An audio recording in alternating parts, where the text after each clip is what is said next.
mofinaina isan'andro atolotry ny mpitandrina rakotina valina maoly.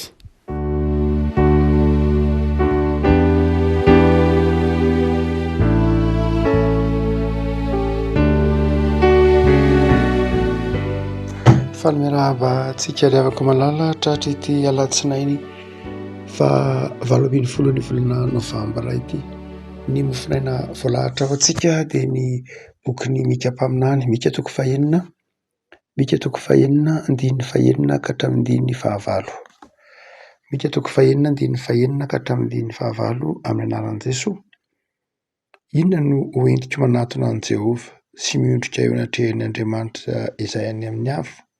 Hanatona azy mitondra fanatitra hodorana sy ombilahy kely iray taona va?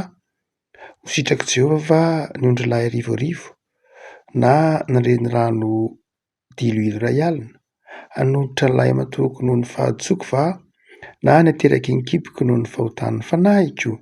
Ry olombelona, efa naseho anao izay tsara sy izay ilainy Jehova aminao dia izao ihany ny hanao ny marina sy ny ity famindrampo ary ny hanaraka an'Andriamanitra amin'ny fanetretena. Ilay masonao manamasihana anay amin'ny fahamarinana, ny teninao no ho fahamarinana. Amen. Mika Mpaminany moa rehefa koa malala dia niarakaraka naminany ihany raha ny fotoana faminaniana zany tamin'ny Isaia, ary izay no mampitovitovy ny faminanian'i Mika sy Isaia. Vanim-potoana iray ihany no naminanian'izy ireo any amin'ny 700 taona alohan'ny Kristy anoany no faminanian'i Mika. Fa mierimperitsika eto fa misy mpaminany kely vitsivitsy nanamarika ny soratra masina, nanamarika ny fiainan'i Israely, ohatra i Amosa izay naminany ny rahin'Andriamanitra mba hitaky ny fampiarana, ny marina, ny rariny ao anivon'ny fiarahamonina, mba hialan'ny fiarahamonina amin'ny fahalovana izay simba. Zay ny afatry afatry Amosa mpaminany, fiarahamonina amin'ny taonjato fahavalo zany. Lo tanteraka ny fiarahamonina tamin'ny andron'i Amosa ka dia nanao antsoavo Amosa mba hiverenan'ny olona amin'ny fitiavanamana, hiverenan'ny olona amin'ny fahitsiana sy ny fitiavana an'Andriamanitra. I Hosea mpaminany koa teo akaiky teo ihany izay niresaka momba ny fitiavana, mpaminany niresaka momba ny fitiavana an'Andriamanitra, mpaminany ny fitiavana Hosea, ny fitiavan'Andriamanitra, ny zanak'Israely izay ao anatin'ny fahotana, ny afatra Hosea na dia ratsy ary ny zanak'Israely dia tian'Andriamanitra ary fiverenany zanak'Israely amin'Andriamanitra fitiavana io no afatra Hosea.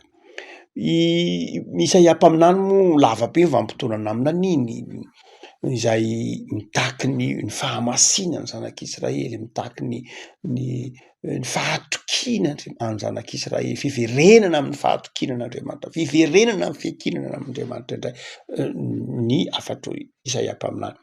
Fa i Mika dia manakaikaiky an'izay afatry Isaia zay Mika. Mika dia mpaminany kely izay tao amin'ny tanàna tsy lavitra ny Jerosalema, ny tanàna kely atsimo andrefan'ny Jerosalema nisy ny toerana niavian'ny Mika, ary mampiavaka ny faminaniany dia tsy takan'i Isaia izy. Isaia dia mpaminany tao an-dapa, mpaminany teo akaikin'ny mpitondra.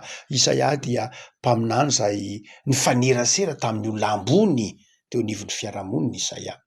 Fa i Mika kosa dia mpaminany nifanerasera tamin'ny olon-tsotra, tamin'ny tambanivohitra, tamin'ny sarambabem-bahoaka i Mika. Ary dia mazava be afatra io. Ry olombelona efa naseho anao izay tsara sy izay ilain'i Jehova aminao dia izao ihany, izay azonao tanterahina dia izao ny hanao ny marina, ny tia famindrampo ary ny hanaraka an'Andriamanitra ao amin'ny fanetretena. Rehavako raha toa ka mijery ilay afatra isika dia asehon'ny Mika fa zavatra azon'ny olona tanterahina tsara ny tsara izay nataon'Andriamanitra. Raha mijery ny tapany voalohany mantsika dia toy ny mametraka fanontaniany Mika amin'Andriamanitra hoe inona moa Andriamanitra ny zavatra andrasanao aminay? Sorona ve? Ataonay sorona ve ny zanakay mba hahafaly anao? Hanavotra ny fahotanay? Hanao fanatitra ve izay hodorana? hitondra diloilo toy ny rano mibodoka ve zahay mba ho akasitranao de mamaly Andriamanitra manao hoe tsy zay. Zany hoe raha amika dia manatahaka ny afatr'ireo réformateur nareo mpanitsy fivavahana ny afatry mika eto zay toy ny lakana manana fivoy anankiroa dia raha misy lakana manana fivoy anankiroa zay ny fiainan'ny mpino amika de zao eo ankilany a ny fivoy anankiray dia ny asa ary ny fivoy anankiray kosa de fitiavana. Dia io fivoy io zany fivoy anankiray asa ary ny fivoy anankiray andaontsika hoe finoana raha jereva amin'ny teolojian'ireo réformateur de toy zay ny fiainana kristiana izay mifanitsy indrindra amy teolojia mika eto hoe toy ny fiainan'ny mpino de toy ny lakana anankiray zay misy fivoy anankiroa ka ny fivoy anankiray dia asa ary ny fivoy anankiray dia finoana. Dia mazava ho azy raha ohatra ka lay fivoy anankiray asa no ampiasaina zany hoe inilany iny ihany de tsy mandeha lay lakana mety miodikodina fotsiny io lakana io raha fivoy anankiray ihany no entinao ka ny ilany ihany ny amin'ny akavia ka hoe ny ampiasainao dia ny fivoian'ny ny asa fotsiny ihany zay hoe inona moa ny ataoko mba hahafaly anao Andriamanitra, inona ny asa ataoko, hanolotra sorona va zahay, hanolotra diloilo atao fanatitra va zahay, ny zanakay ve no atao sorona, dia miodikodina fotsiny ihany raha ny asa fotsiny de miodikodina tsy mandeha lay lakana. Raha ohatra ndraika hoe ny finoana ihany ndray de io le tenenin'ny epistily an Jakoba epistily zato an Jakoba hoe aka tsy mety nge raha ohatra ka finoana tsy misy asa de miodikodina ihany. Lay asa resahana eto tsy lay asa miteraka famonjena akory fa lay asa ateraky lay finoana. Raha ohatra ka lay finoana tsy miteraka asa tsy lay finoana tsy lay asa mahavonjy loatra fa ny finoana de tokony hiteraka asa, tsy finoana ny finoana raha tsy miteraka asa. Lay asa teraky ny finoana tsy lay asa mahavovonjy zay efa nikaniny Lutera iny fa lay hoe asa izay asehon'ny finoana ka raha ohatra ka finoana tsy miteraka asa de tsisy heviny ko zany. Eto zany de hoy mika hoe tsotra be mihitsy ny zavatra andrasan'Andriamanitra azotsika tanterahana de izao voalohany indrindra de zao izy ny anao ny marina, ny anao ny marina ao amin'ny teny hebreo a fampiasan'ny indrindrindra Isaia rehefa miteny hoe marina de tsödaka zay no ampiasain'ny Isaia mpaminany lay marina ilay justice ilay ataontsika koa hoe honnêteté ataontsika koa mety hoe inona koa mety hoe fidélité zany hoe mety hoe lay toetra izay ataontsika hoe marina tsy miolakolaka zay no atao hoe tsödaka marina zay veriberina ao amin'ny Isaia veriberina hatrany amin'ny soratra masina mihitsy moa izy io hoe takian'Andriamanitra mihitsy ny hoe marina ny olona ity ny sitrapon'Andriamanitra de marina ny olona fa tsy tsödaka no ampiasain'ny mika eto fa mishpat. Ny ataon'ny mika hoe mishpat dia karazana didim-pitsarana raha aty amintsika de mety hoe ordonnance, décret, loi zany hoe lay didim-pitsarana zany no atao hoe mishpat eto. Dia hoy zany mika manao hoe ny zavatra tadiavin'Andriamanitra aminao dia ny mishpat. Inona le mishpat? Mishpat de le hoe lay fampiarana lay lalàna ilay didim-pitsarana no ampiarina tsy lay marina ataontsika hoe tsedaka loatra fa lay hoe fiarahamonina misy norme zay raha miteny hoe mishpat de norme na fenitra zany hoe tadiavin'Andriamanitra amintsika zany de zao ihany hajao lay fenitra na lay norme napetrak'Andriamanitra momba ny fiarahamonina. Misy fenitra napetrak'Andriamanitra momba ny fiarahamonina, misy didy hapiaro lay didin'Andriamanitra lay lamina napetrak'Andriamanitra hapiaro io amin'ny fiarahamonina. Zay ny tsara voalohany indrindra, misy lamina napetrak'Andriamanitra ao, misy lamina napetraky ny tenin'Andriamanitra ao, misy fandaminana, misy fampiarana lay lalàna zay napetrak'Andriamanitra ao anivon'ny fiarahamonina. Asa be dia be ny azontsika resahana momba ny hoe norma, momba ny teny hoe lalàna, momba ny teny hoe norma. Raha misy paty zany zay nazandikatsika azy, azo atao hoe norma fenitra tsara io. De jereo ny bokin'ny Deutéronome, jereo ny bokin'ny Levitikosy, move ajaitsika izay norma izay fenitra napetrak'Andriamanitra momba ny lalàna zay, hoe ny atao hoe fiarahamonina de zao misy fanajana aina, voaja ve ny aina, petraka amy tokony izy ve ny aina, misy fanajana ny fananan'ny olona, fanazantsika ny fananan'ny hafa, misy fanazantsika ny fiainan'ny hafa, misy fanazantsika ny ray aman-dreny sy ny zokiolona, misy fanajantsika reo olona ireo mahantra, ireo voailika eo amin'ny fiarahamonina, misy fenitra napetrak'Andriamanitra momba an'io fiarahamonina io, fiarahamonina azo iainana, zay le norma napetrak'Andriamanitra. Fiarahamonina lay misy faty de zany hoe misy lamina napetrak'Andriamanitra ka mahatonga ilay fiarahamonina mampivelatra ny mponina ao aminy, mampivelatra ilay communauté, mampivelatra ilay fianakaviana, mampivelatra ilay fiangonana.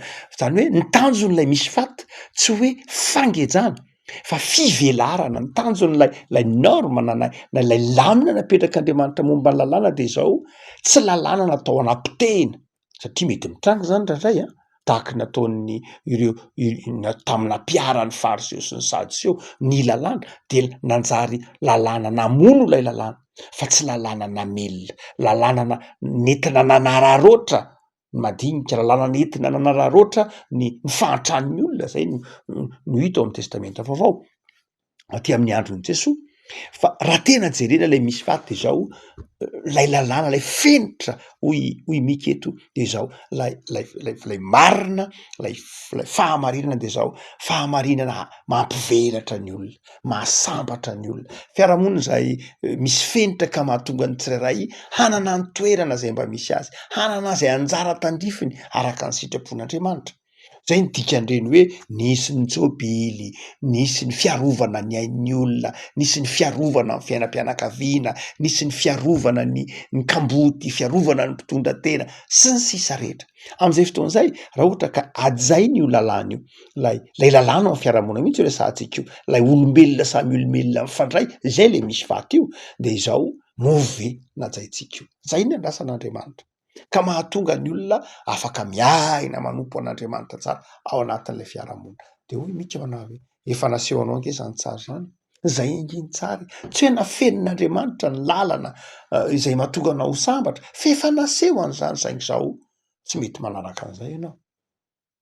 Fa ny faharoa de hoy mika manao hoe tsy hoe nanome fenitra aina ange Andriamanitra ka tokony arahanao de zay ny sitrapony nampezakazaka anao tsy ny hoe ny asanao fa ny fanajanao lay lamina, lay fiainanao lay finoana ka ampiarinao amin'ny asanao lay fanajana lay fenitra napetrak'Andriamanitra. Fa ny faharoa de hoy izy manao hoe efa naseho anao ny marina de ataovy ny marina de ny oti famindrampo. Ao am-baiboly koa rehefa miteny hoe famindrampo tsika amin'ny testamenta taloha de misy teny hebreo anankiroa miverimberina, ny anankiray Hezed, ary ny anankiray Raham. Ny Raham zay antsoina hoe miséricorde zay fandraisantsika teto, famindrampo koa io, dia midika hoe io lay raha miteny hoe Raham dia io zany lay famindrampo, lay fanekena andefitra. Io dia mitovy dika, miteny hoe Raham dia mitovy dika amin'ny tranonjaza, mitovy dika zany hoe oharina amina reny ka ao anatin'ny vehivavy de misy tranonjaza, dia miteny hoe famindrampo le Raham dia mitovy teny ihany, mitovy dika amin'ny hoe tranonjaza. Fa maninona nataony teny hebreo mitovy dikany hoe tranonjaza sy ny famindrampo? Maninona ny teny hebreo, maninona ny teny Soatra Masina no ny teny ampiasain'ny Soatra Masina no mitovy dika? Satria milaza hoe tranonjaza de milaza hoe itoeran'ny aina, milaza fahariana vaovao, milaza aina, zany hoe ny famelan-keloka, lay fahantsoram-po, lay fahalemem-panahy, lay famindram-po de zao toy ny mampisy aina vaovao, toy ny mahatonga fahaterahana vaovao. Rehefa mamindra fo olona ianao de toy ny mamindra aina aminy. rehefa manaiky hamindra fo, rehefa namindra fo amintsika Andriamanitra tamin'ny alalan'i Jesosy de zao namela heloka antsika ka nahatonga antsika anana fahariana vaovao. Jesosy nirahin'Andriamanitra ty am'izao tontolo zao endrika hita maso ny famindram-pon'Andriamanitra dia nanisy fofinainy izy io Jaona, milaza hoe fahariana vaovao mihitsy. Zay mahatonga ny hoe ny teny hoe miséricorde na ny famindram-po na ny fahamelan-keloka na dia na ny fandefenana raha somary ilaina amin'ny dikany hafa koa azy. De zao milaza hoe rehefa mamindra folo ianao de toy ny manome aina azy, toy ny mamelona azy, toy ny manome fahafahana azy amerina fiaingana vaovao ndray. Fa zava-dehibe zany ry havako malala. Ito dia tsy io anefa ny nampiasain'ny Isaia, tsy nampiasain'ny Mika, ampiasain'ny Isaia matetika koa io, ampiasain'ny Amosy io famindram-po eny, Mika koa mampiasa any koa. Fa eto dia teny anankiray antsoina hoe Ezed zay milaza koa hoe famindram-po no ampiasain'ny Mika. Ny Ezed dia milaza tena toe-panahy mihitsy, milaza toe-panahy, milaza toe-panahy mahatoky, milaza fitserana, milaza ataontsika koa hoe fahatsoram-po, milaza fahatsoram-po zany hoe milaza lay tena toetra anatin'ny olona vokatry ny asan'ny fanahy masina, toetra anatin'ny olona zay ateraky ny fiasan'Andriamanitra ao anatiny. Tsy toetra voajanahary ao anatin'ny olona fa toetra nateraky ny fananan'ny olona an'Andriamanitra. De eto zany mikam-paminany ny teny manao hoe mba hainao mamindra fo, mba hainao manana fahalemem-panahy. Nisy voaingana kely asa boky vaovao nosoatan'lay mpanoratra frantsay anankiray malaza fantatsika rehetra Jacques Attali. Dia voaingana kely nanoratra boky izy momba ny tanan-dehibe, momba ny tanan-dehibe eto ambonin'ny tany. Dia mbola tsy nananako lay boky fa ny famitinana lay boky sy ny fanonorana lay boky no hitako tao anatina publication.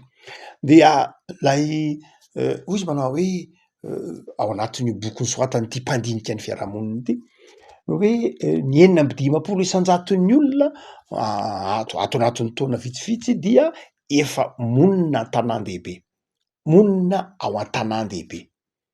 Zany hoe fantatry zany zavatra tsotra kely ny statistika milaza fa mirohitra makany an-tanan-dehibe ny olona ary ato anatin'ny 30 taona ho avy dia ny ankabeazan'ny mponina eto ambonin'ny tany de olona tanan-dehibe, na ny tanàna rehetra eto ambonin'ny tany dia ia-tanàna lehibe. Fa izao ity mpanoratra ity izay manaitra tandrify am'izao mofinaina zao de ny hoe ny olona tanan-dehibe ozy de zao olona tsy manana compassion, raha tsorina de olona tsy manana ezed, olona tsy manana miamafozy ny olona monina tanan-dehibe. Ary hitantsika samy hafa amin'ny olona any ambanivohitra na dia mifanakaiky azy izy ozy satria mifanakaiky ny trano de zao olona tsy manana fahalemem-panahy. Zany hoe hiala tsikelikely ao anatin'ny tanan-dehibe, hiala ao anatin'ny olombelona miara-monina ny fijerana ny fahalemem-panahy, ny fifanteferana. Ary tsy mila an'zany boky soatan'zany akory ary sika fa eto Antananarivo de efa miara mahita an'zany tsika fa miena de miena zany antsointsika hoe compassion, miena zany fitserana zany eto Antananarivo, miena zany fifandeferana zany eto Antananarivo, miena zany fifamelana zany eto Antananarivo. Hany ka indray misy olona miantso vonjy de mivaravaran'ny olona ny akatony mafy. Vonjy hoe de misy samy manidinidy tranony hoe misy mpangalatra mandehandeha zany samy manidinidy tranony olona.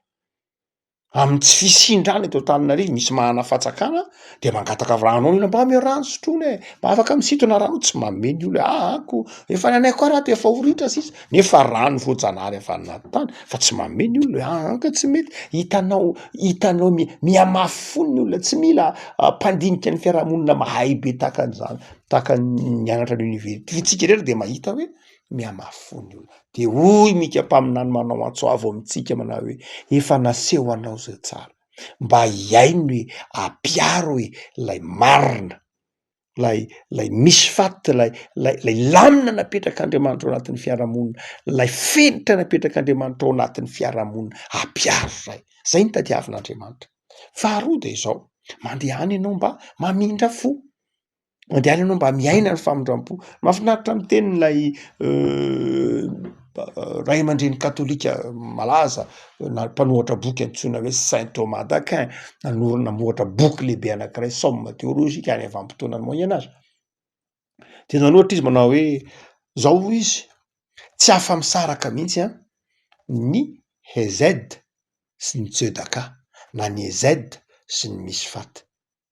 Tsy afa-misaraka mihitsy zany hoe marina sy famindram-po zany. Raha vao fahamarinana tsisy famindram-po de zao fiarahamonina tsy azo iainana.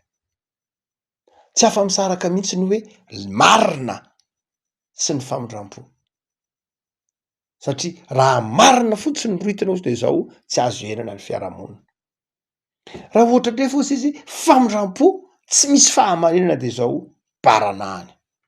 Ary zay mahatonga an'io mifanakaiky tsara mihitsy hoe misy fenitra tsy maintsy arahana, mifampiarana ny lalàna, mifampiarana ny misy faty de zao mangiry firy satria mpanota ny olona, ao anatin'ny olona foana ny toe-tsaina te hikiona, de marary ny fampiarana an'ireny fenitra ireny, de zay ny ilana ny famindram-po.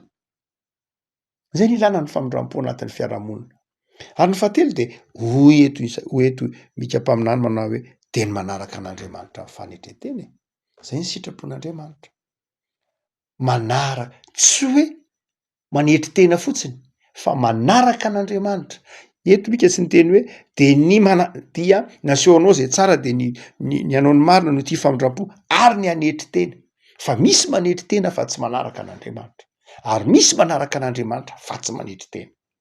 Fa manaraka an'Andriamanitra alaka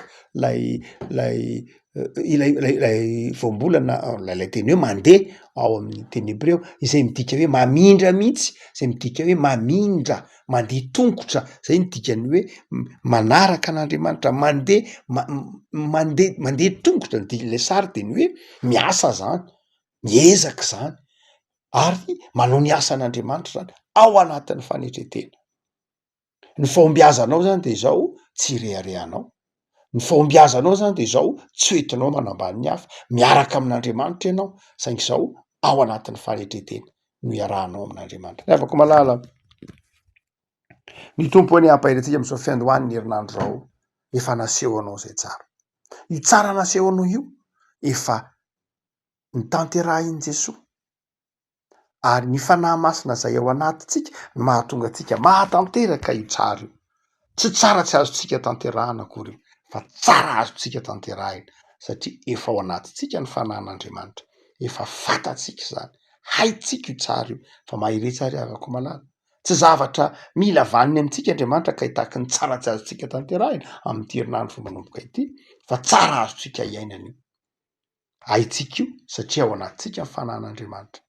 Zay afaka mampiavaka ny mpino. Ny mpino de zao sady mahafantatra ny tsara no afaka manao ny tsara. Ary raha sanatry tsy afaka manao ny tsara fa ny anjery izy de mahay mibebaka hoe tompo mamelany heliko, ampianaro anao ny tsara. Le afaka ny tompo aminao amin'ny herinandro ty, ny olombelonao efa naseho anao zay tsara. Sy izay ilain'i Jehova aminao de zao ihany ny anao ny marina, ny ho tia famindram-po ary ny anaraka an'Andriamanitra ao amin'ny fanetretena. Vavaksika. Tompo amsoranao zay noho ny amin'ny soratra ao masina zay mampianatra anay anaraka anao anatin'ny fanetretena. Mampianatra anay ny ho tia famindram-po ary mampianatra anay ny anao ny marina. Ny fanahinao masina tompo hitarika anay am'izao herinandro fa manomboka izao. Ahafitanay izany asa tsara izany. Hitanao ny fiarahamonina misy anay. Miandry mpino, miaina ny finoana sy ny fitiavana. Miandry mpino, manana fahalemem-panahy sy fandeferana. Manana mpino koa, manana toe-tsaina hentitra, hiaina sy hampiaina ny sitraponao. De tahio ary tompo ty herinandronay ty, ataovy hitanay fifaliana sy fiadanana, ataovy hitanay fahasoavana, ataovy hitanay zoto-po sy faharetana. Me fahasalamana sy herin-tanjaka izay, ary tehirizo mba ho fifaliana sy fahombiazana iarahanay aminao amin'ity herinandro ty. De atolotra ianao ny dera sy ny laza, fampitoera aminay ny famindram-po sy ny fitiavana amin'ny anaran'i Jesosy. Amen.